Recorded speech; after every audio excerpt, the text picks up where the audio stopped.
असताना त्यांनी काय काय गोंधळ घातले त्याची चर्चा अख्ख्या महाराष्ट्रामध्ये.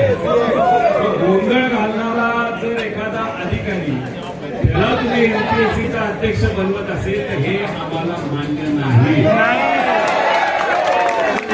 तुम्हाला घरी पाठवावं लागेल. पाठवता येत नसेल तर विवनकर साहेबांना मी सांगतो, विनंती करतो तुमच्या सगळ्यांच्या वतीने की आपण नैतिकता बघत असताना हे जे काही घोळ झालेले एक तर एक्साईजचा मार्किंग पॅटर्न आणि आता हे आमचे एमपीएचा पेपर, तर कुठेतरी नैतिक जबाबदारी घेऊन तुम्ही आजच्या आज उद्याच्या उद्या तुम्ही तिथं राजीनामा तिथे द्यावा. मी तुम्हाला एक अजून एक गोष्ट सांगतो आणि अध्यक्षांना सुद्धा सांगतो आणि एमपीएससीच्या सर्व अधिकाऱ्यांना सांगतो, जर या महिन्या अखेरेपर्यंत तुम्ही राजीनामा नाही दिला तर 1 तारखेला दुपारी 12 वाजता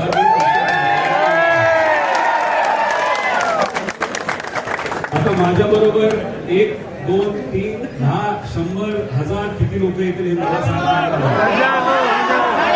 हा लढा तुमचा आहे, हा तुमच्या सगळ्यांचा आहे.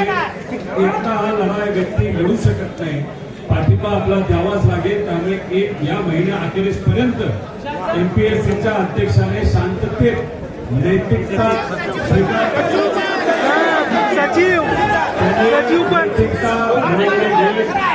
राजीनामा दिलाच पाहिजे. जर नाही दिला तर आम्ही जाब विचारण्यासाठी 1 तारखेला दुपारी 12 वाजता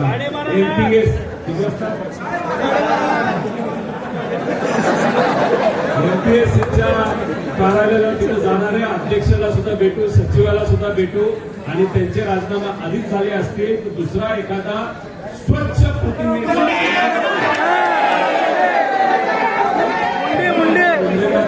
जबाबदारी मला माहित नाही त्यांचं आताचं पद आणि हे पद काय कसं आहे, पण ज्याला कोणाला द्यायचं त्याला स्वच्छ प्रतिमेच्या व्यक्तीला तिथं जबाबदारी दिली पाहिजे या महिना अखेरीस, अशी आमच्या सगळ्यांची मागणी आहे. कारण काय हा विषय एनडीएचा फक्त आहे का? इथे असताना डेप्युटी कलेक्टरला किती जण बसतात,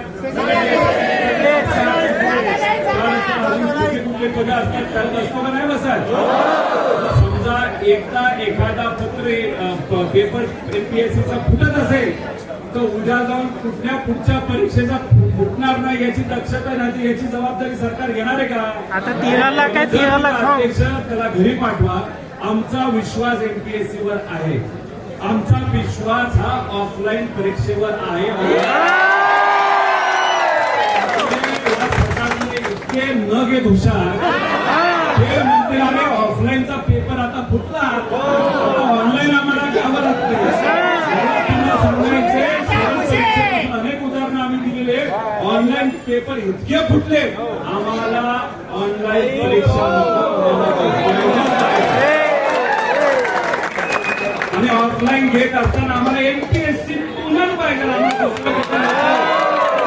एमपीएससी घेत असताना आम्हाला या अध्यक्षाच्या मार्गदर्शनाखाली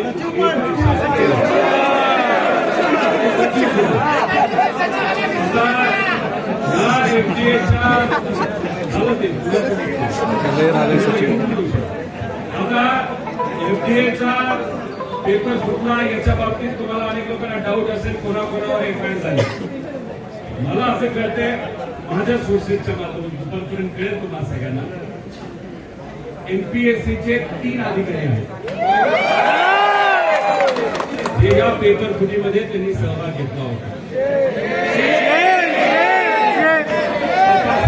तपास केल्यानंतर हे कुठेतरी आता सिद्ध होते असं दिसते. अजूनपर्यंत माझ्यापर्यंत ती माहिती आलेली नाही, पण मला जे काय आमच्या परिचयाच्या लोकांतून, बाहेरच्या लोकांतून जे काय